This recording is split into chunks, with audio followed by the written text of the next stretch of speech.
Hi guys, and welcome to Paint with Mark. I thought today we'd go over some regular questions I get asked from my students on how to do the Bob Ross technique. So I'm lucky enough today to have my daughter. She's going to answer the questions and then we'll go over them one by one, and hopefully you'll get some value from this. In the meantime, before I start, if you could just like, comment and subscribe if you get value from this video, I really appreciate it and it does help the channel. So Katie, first question, off you go. So, what is the difference between oil paints and acrylic paints? Okay, so basically oil paints are oil based and acrylic paints are water based. So obviously when we mix it up, we mix up oils and we go on a wet slick surface, and then when we mix and clean the tools, we're going to be using odourless thinner and baby oil really to clean them. And if we're going to use acrylic paints, we're going to be using a water based and mixing with water, and we clean all our brushes out with water. So you can't mix them because obviously they're not compatible. I hope that helps. Okay. How do you apply liquid white? A liquid white, well basically we apply liquid white with a brush on a dry canvas. Dip it in, I usually dip it in about an inch, and I dab it across the canvas, going backwards and forwards, up and down, left and right, and then just scrubbing it into the grain. Now a good way of testing whether you've got enough liquid white on there is to use your fingers, and you spread your fingers and you press it on the canvas, you pull it out, and if you can see your fingerprints still showing through the liquid white, that's probably just about enough. If you can't, then add a little bit more. After that, I always get a little bit of tissue paper and I just go across all the canvas just to remove the excess, because you only want a little tiny slick surface on there, you don't want too much. So I hope that answers that question. Yeah. What do you clean your brushes with? Brushes, what I tend to do is I always tend to use odourless thinner. So I use a little bucket here, so I can find a bucket for you. I've got a bucket here, it's got odourless thinner and it's got a little metal gauze on there, so when you brush the brush on top of it with paint on it, it takes the pigment off the brush and then cleans the brush with the thinners. And I'll tap it at the side of the bucket and flick it side to side, and then what I tend to do is get some tissue paper and I squeeze it all into tissue paper until you get as much thinners as you can out. You want to make sure it's really dry. And then when I've stopped using my brushes, if I don't use the brushes for say a period of a few months, I dip them all in baby oil, okay, and I wrap them in cling film, and then keep the brushes flat and the bristles flat and leave them in there, and they will stay like that for months. When you get them back out to use, you must make sure that you get out the baby oil, squeeze it between some tissue, and then you're ready to go. As a beginner, what equipment would someone need? Okay, as a beginner, obviously, if money's tight, the cheapest option would be to buy the Bob Ross Master set. There will be a link below. I've got a link for, you can go to my website, sometimes I've got those available on discount. Other than that, you can probably get from Amazon or eBay and so on. But the starter kit comes with a DVD of your first sort of class, first lesson. You get a 2-inch brush, a 1-inch brush, a script liner brush and a knife in there, and the variation of paints that you need to start your first picture. Obviously buying it like that is cheaper than buying it individually.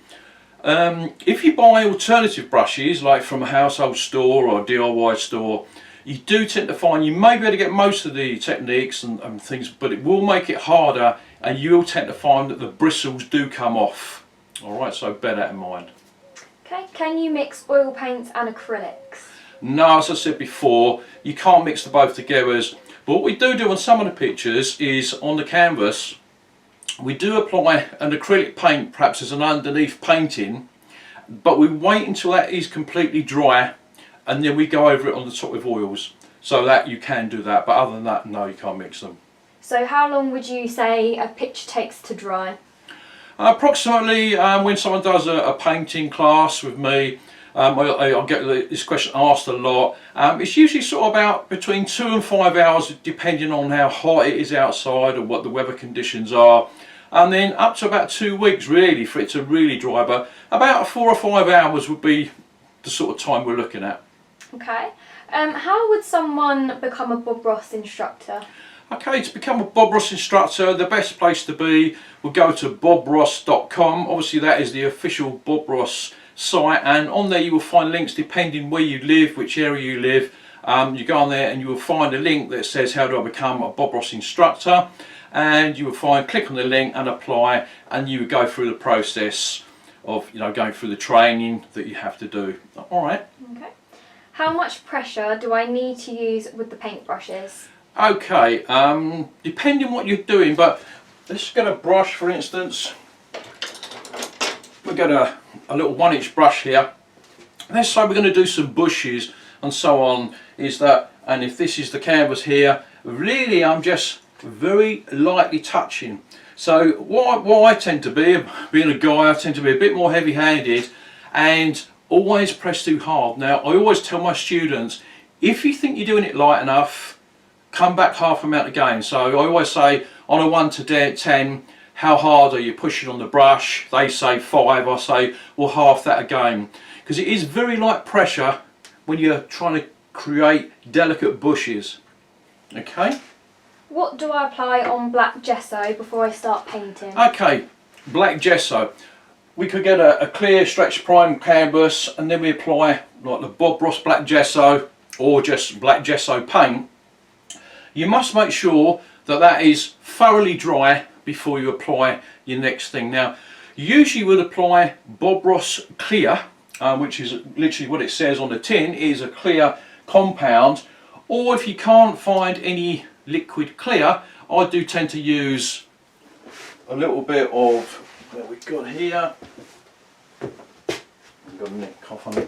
Linseed oil. So I use refined linseed oil if I can't find any liquid clear. How do I clean my brushes? Brushes, again, what I've said, I use odourless thinner. Always use odourless thinner because the environment, it's better if you, especially in a little room and you're painting on your own. And then again, once I've done that, I'll mix them into a little bucket, get some towels, squeeze it in a towel, and then I'll at the end get some baby oil and squeeze it in baby oil, and that will get rid of more paint. What oil paint would you recommend?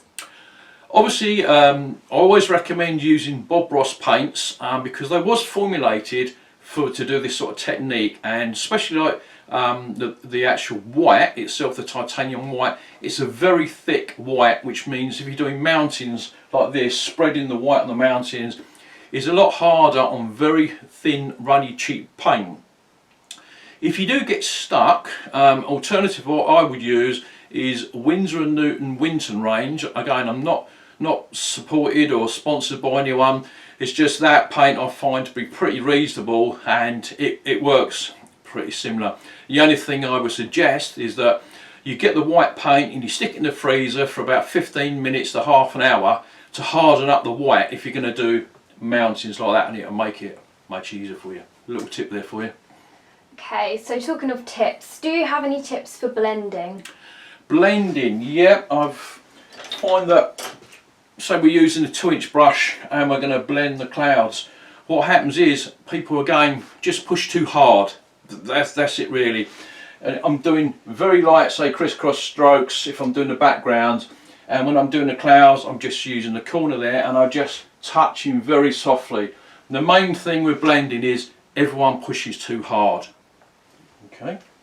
So how would you create waterlines? Waterlines, okay, we've got a knife. Now, most of my students have problems with the waterlines where if you actually look out to the sea, it is level and flat. The horizon line is always level and flat. So obviously when you're using this knife, you've got to pretend that you're actually cutting the canvas. So if you're doing a waterline, we use a little bit of liquid white and a little bit of titanium white usually. Pull it down, pull it towards you so you get a little tiny roll of paint on there. You put that roll underneath, you'll come up to the canvas and you just literally as if you're cutting the canvas, and then you can zigzag it down, but you must make sure that all the time you keep this level like so. I hope that makes sense, but that is always the number one. People try to tend to angle it down like that and it never looks right. You've always got to keep this blade flat and straight. Okay, I think that's all the questions answered. Thank you. Great. Well, that's Mark Terrell with Paint with Mark, and I'd like to thank my daughter Katie for helping do the questions. No problem.